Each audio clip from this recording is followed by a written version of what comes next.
То первое, что надо было бы сделать, даже не дожидаясь окончательного разгрома войск агрессора, это радикально изменить систему налогового администрирования налога на добавленную стоимость. Отмена НДС, приведет ли это к снижению цен? Да, повсеместная отмена НДС, конечно, приведет к снижению цен. Правда, в одном единственном случае, если этот НДС не заменит потом вот этим вот налогом, который Геннадий Викторович Балашов предлагал, каскадный налог, налог с покупок 5% с каждой перепродажи. Своего в ряде Аденауэра и Эрхарда мы вряд ли дождемся, пока, во всяком случае, я не вижу.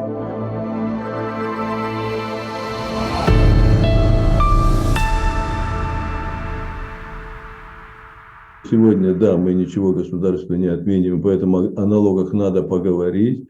Ибо когда закончится война или какая-то ее фаза и начнется восстановление Украины, конечно, оно будет восстанавливаться по всем вот этим рецептам американско-европейского современного кейнсианства, вот, стиглицианства, или как его назвать, в общем-то говоря, вот это все будет, другого не будет. Но, тем не менее, некоторые изменения все-таки возможны, потому что сами вот, этатисты и те чиновники с Запада, которые сюда приедут, своего в ряде Аденауэра и Эрхарда, мы вряд ли дождемся, пока, во всяком случае, я не вижу среди наших уважаемых сограждан таких вот лидеров.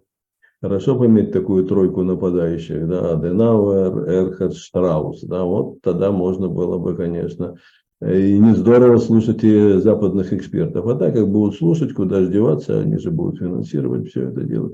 Но им надо тоже, во всяком случае, объяснять, что нынешняя система налогообложения, которая и в той ее форме, которая существует в Украине, она настолько абсурдна, что она противоречит даже интересам самой бюрократии, которые ее создали. То есть это полный абсурд. Ну и экономическая теория нам, в общем-то говоря, позволяет сделать достаточно точный прогноз, не количественный, а качественный, о том, как те или иные налоги, к чему они, вообще-то говоря, приведут. Поэтому налогообложение – это такая интересная тема, в которой, вот, так сказать, вот три пласта экономики вот вместе переплетаются. И поэтому я, когда слушаю рассуждения о налогах тех экономистов, которые только одним пластом владеют или двумя, то, конечно, их выводы лично мне кажутся странными. Итак, ну, первый пласт, самый высокий, это, конечно, экономическая теория, это проксиология, каталактика. Вот, в данном случае вот и труды Мюррея Ротбарда, который анализировал вот эти вещи. Вот. Второе, это, конечно, нужно быть, тут уж никуда не денешься, знатоком мейнстримной экономики, потому что все вот эти штучки, все вот эти приемы, которые государство осуществляет на уровне так называемой макроэкономики, их надо знать, потому что когда мы их как бы не знаем, а так свысока относимся, да, мол, это все как бы ерунда, мы тогда не можем толком спрогнозировать, к чему это все придет. А эти фокусы мейнстримные никуда не денутся, они будут еще достаточно долго нам с ними жить. И третье, это как на уровне предприятий все посчитать. Вот трагедия современной экономики Украины состоит в том, что у нас полный как бы швах на всех вот этих вот трех уровнях. Теории мы не знаем и знать не собираемся, ну не нас знаем, мы кое-что понимаем. Как управлять хотя бы даже налоговой тоже плохо себе представляем, потому что вот за время правления вот нынешней партии зеленых развалили там все абсолютно. Я вспоминаю эту налоговую, которая строилась вот в начале 90-х годов, первого начальника Ильина, потом зама Ригурецкого, лекаря того Шитрю. То есть были там специалисты, которые хотя бы понимали, что они делают. И которые, да, стремясь наполнить бюджет, они все-таки хотели, чтобы это было в соответствии с теми правилами, которые они сами написали. И они, в общем-то говоря, понимали, к чему эти правила приведут. Ничего подобного я как бы сегодня не наблюдаю. И на уровне бизнеса у нас ситуация такая же. У нас, почему, спрашивают, бизнесмены так мало интересуются вот нашими вот всякими, так сказать, австрийскими либеральными либертарианскими разговорами, а им не интересно, потому что уровень как бы неквалифицированности вот этих людей, которые, не знаю, с якого переляку считают себя бизнесменами и предпринимателями, он просто жахливый, ужасающий. То есть тут в этом постараемся сейчас вот как бы со всех этих трех сторон и подойти и возьмем вот этот вот вопрос налога на добавленную стоимость. Вот. У меня большой опыт по этому поводу, кому я тут только не читал лекции, начиная от самих налоговиков на высших уровнях, на средних, на низших, кого я только как бы не консультировал, и вот убедился так, что вот у нас бухгалтера и аудиторы в НДС разбираются хорошо. Ну как они разбираются? Они разбираются, как его посчитать в соответствии с законами и с правилами. Что с этого будет, они не понимают. Бизнес обычно сбросил это все на бухгалтеров, на аудиторов, мне вообще все равно, сделай так, чтобы меньше платили, а как это будет, и ведут свою как бы линию, как будто это вот ничего и нет. Вот, поэтому, когда мы говорим о налогах, то, конечно, мы должны прежде всего спрогнозировать, что, каким образом это повлияет на ситуацию на рынках, на цену. Вот. И когда мы говорим о НДС и о том же об акцизе, то есть первое, что повторяют все люди, которые получили какое-то образование, какие-то книжки читали, слышали, они говорят, да, есть, говорит, цена, а к этой цене потом вот добавили всякие накрутки, и поэтому вот стало дорого. Но ведь продать можно по каким-то ценам только тогда, когда есть у людей деньги на покупку. Если у людей нет денег на покупку, то они не купят по этой цене, что туда не добавлять. Поэтому давайте сразу же вот определимся с двумя моментами. Во-первых, когда мы говорим о налоге на добавленную стоимость, здесь существует так называемая два контура таких.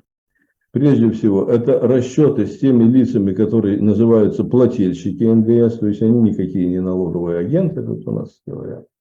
Они агенты, налоговые агенты, вообще терминология довольно странная. Агент бывает чей-то. Вот. Вот. Агент налоговой инспекции, я еще могу понять, там, агент ФБР, там, ЦРУ, ФСБ, но налоговый агент, в моей голове это не укладывается. Но термин этот, тем не менее, в налоговом кодексе есть, но не применительно к НДС. Даже налоговики у нас не настолько глупы, чтобы считать, что предприятие, которое вот, продает и платит НДС, является налоговым агентом. Оно никакой не налоговый агент, оно плательщик НДС. И вот есть плательщики НДС и неплательщики НДС. И большинство предприятий такого уже среднего бизнеса, а иногда и маленького даже бизнеса, вот я долгое время вот вел какой-то такой свой небольшой консалтинговый издательский бизнес, я стремился быть плательщиком НДС, потому что быть плательщиком ндс выгодно прежде всего бизнесу. А почему выгодно? Потому что если я покупаю у кого-то товар, вот, то 16,67% от цены этого товара мне потом будет из бюджета тем или иным способом возмещено, если все будет идти по закону. Что для этого нужно? Для этого нужно получить от продавца документ, который называется налоговая накладная. Сегодня этот документ электронный. Вот. И это, раз он такой есть, все, значит, когда я буду свой товар продавать и тоже увеличу его цену, как говорят, на самом деле я цену не увеличу, а из цены буду платить. Сейчас я на цифрах это дело покажу, то я потом в бюджет заплачу меньше. Ну вот давайте так разбираться. Я купил товар за 120, но мне дали налоговую накладную, значит 20 это у меня уже НДС. Да? Вот, поэтому если я плательщик НДС, то я четко различаю цену товара с НДС и без НДС. Для меня, как плательщика, это важно. Для лица, который не плательщик, совершенно не важно. Сейчас мы объясним. Итак, вот я получил, что это у меня как бы цена товара, это у меня запасы. Потом это будут у меня расходы, а 20 это у меня налоговый кредит. Когда я начинаю продавать, я буду продавать его за 240. Из этих 240, 40 это будет у меня налог на добавленную стоимость. То в бюджет я перечислю при самой простой ситуации с этой операцией только 20. 40 минус 20. Вот эти 20 я перечислю. Надеюсь, всем понятно, потому что в прошлом видео один нам, так сказать, наш слушатель написал, что вот если бы цифры, а так без цифр непонятно. Вот теперь вам и цифры. Самые простые, должно быть понятно. Итак, вот этот плательщик НДС, этот зверь-изувер, который там целых 40% написал в чеке, на самом деле бюджет платит-то только 20, Вот еще какая как бы хитрая вещь. Но дело все в том, если я, как вот этот наш бизнесмен, который за 240 что-то там продает, он продает другому плательщику НДС, то для другого плательщика НДС цена будет только 200, а 40 это будет налоговый кредит. Вот. Но хитрость-то в чем состоит? Что мы-то как физические лица, а все производства, вот эти все сложные процессы, там добыча сырья, там производство, электроника, выращивание, импорт и так далее, делается для того, чтобы оно дошло до нас, до простых людей, а мы не плательщики НДС. И плательщиками НДС быть не можем, и ничто нам возмещаться не будет. Поэтому, если мы покупаем товар за 240, так мы его покупаем за 240. Тот, кто нам его продал, заплатит в бюджет только 20, а вообще не 40.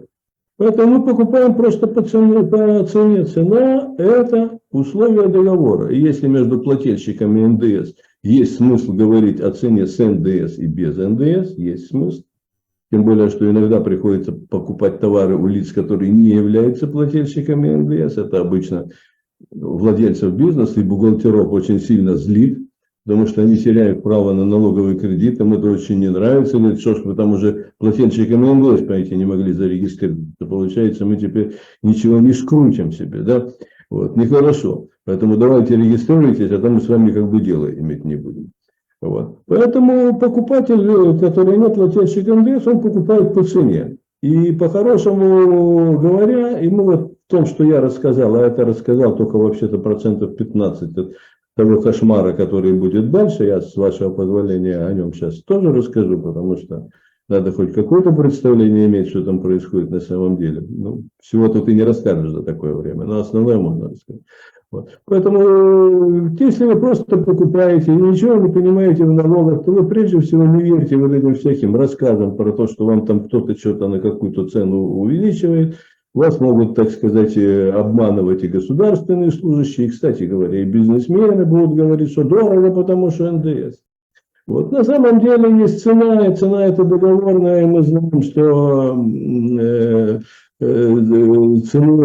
цена это условия договора, а покупает человек только тогда, когда он ценит то, что он приобретает, выше, чем те деньги, которые он отдает. Да, ему хотелось купить дешевле, каждый бы хотел купить дешевле, но он сталкивается с фактом, ему дешевле вот не продают. Где-то можно торговаться, где-то нельзя. Вот. Ну, в общем-то, договорились, короче говоря. И какая там есть цена, это вас как покупателя совершенно не волнует. Но это очень волнует и бухгалтерию, прежде всего, с каждой сделки, потому что там фантастически сложный учет.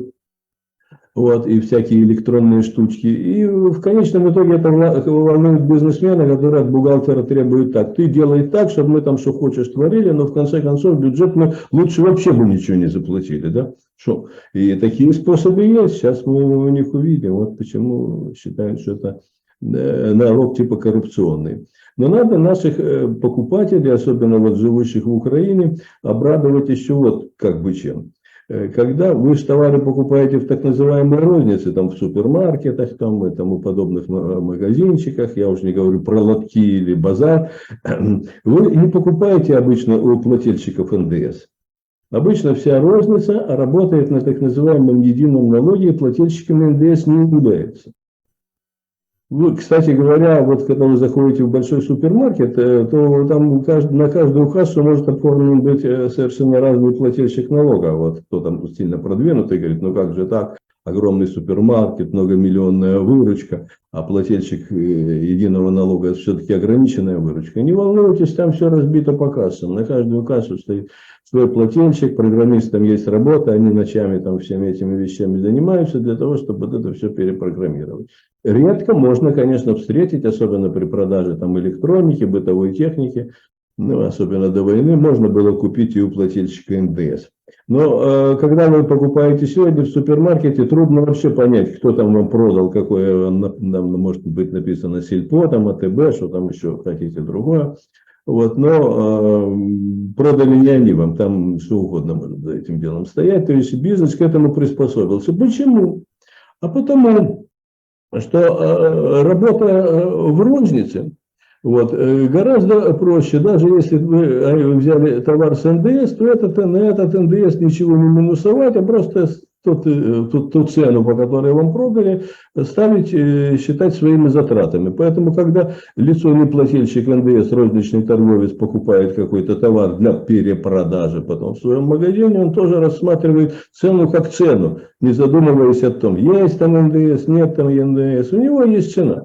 Вот. И это больше не интересует никого. Потом будет интересовать цена только на кассе, потому что товары подакцизные, они обязательно должны быть проданы. С них придется платить и НДС, и придет акциз. Вот почему в некоторых магазинах, вы, наверное, заметили. Тут алкогольная касса, да? А тут безалкогольная. Если вы взяли там бутылку Кагора или там водки, то вы не во всех кассах у вас как бы примут деньги, пошлют вас какую-нибудь другую. Ну, по-разному ребята там организовывают этот процесс. Поэтому давайте сразу как бы договоримся. Все налоги – это всегда проблема только продавца. Вот. Если он хороший предприниматель, он придумывает что-то там такое хитрое, интересное, лучше удовлетворяет ваши услуги, но вся экономика – это его проблема. Вот отмена НДС, приведет ли это к снижению цен? Да, повсеместная отмена НДС, конечно, приведет к снижению цен. Правда, в одном единственном случае, если этот НДС не заменит потом вот этим вот налогом, который Геннадий Викторович Балашов предлагал, каскадный налог с покупок 5% с каждой перепродажи. Нет, этот каскадный эффект очень большой, и на самом деле цены растут, потому что если сегодня плательщик НДС покупает у плательщика НДС, то он свои затраты не увеличивает. А так он будет их увеличивать на 5%. Производство всегда длинная цепочка. Вот, и причем я очень хорошо отношусь и к Балашову, он много сделал для того, чтобы само слово либертарианство люди услышали, и он большое дело сделал, но вот эта система, к сожалению, не так хороша. 5% хорошо, как в Америке, как налог с продаж, вот у кассы, в этом смысл какой-то есть. Вот. Но он, кроме Америки и оккупированных ею стран, там вот Японии и так далее, он, в Европе почему-то он такой не прижился налог.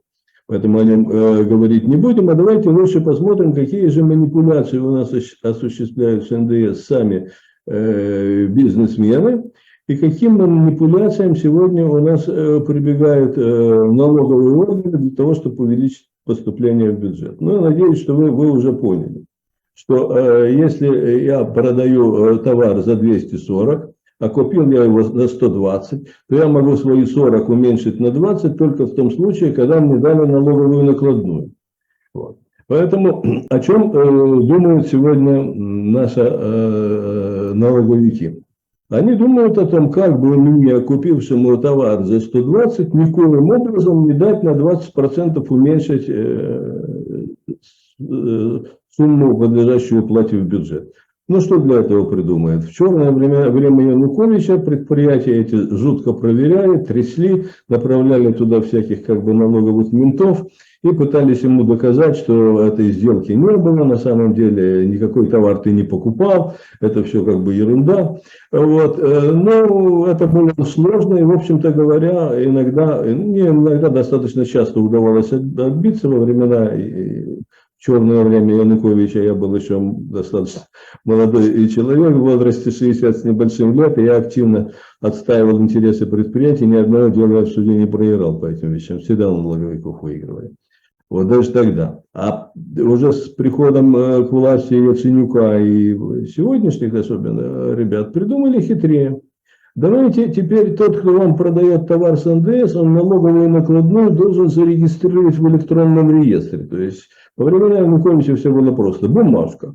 Вот бумажку получил, все, на ней написано, подпись, печать, все хорошо. Теперь хитро, бумажек нет. Все электронное, значит, нужно это все отправить в реестр, зарегистрировать. Но чтобы его зарегистрировать, там целый ряд условий. Первое условие. Предприятие, которое хочет зарегистрировать налоговую накладную, оно должно вперед авансом на спецсчет перечислить деньги определенные. У него должна быть сумма на спецсчете для того, чтобы... И она должна соответствовать вот той сумме, которую вы будете регистрировать. Грубо говоря, вы регистрируете налоговую накладную, допустим, на 200 тысяч, возьмем большую операцию. Значит, у вас минимум 200 тысяч должно быть заранее перечислено на этот счет. Это называется таким вот языком экономистов, расчетчиков на уровне предприятий, выбывание оборотных средств. То есть эти деньги потом как бы вернутся, они в принципе не пропадут, но их надо вперед заплатить. А значит, их откуда-то надо взять, а откуда же их как бы взять? Вот это вот проблема финансистов, которые начинают думать, и как бы вот это вот сделать. Но это еще было бы полбеды.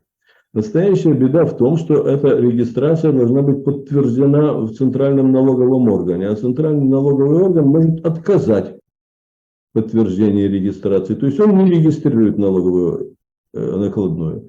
И тогда у бухгалтера предприятия возникает страшная работа. Ему нужно подавать туда целый пакет документов, чтобы обосновывать, что этот товар действительно существовал. Не буду дальше все перечислять.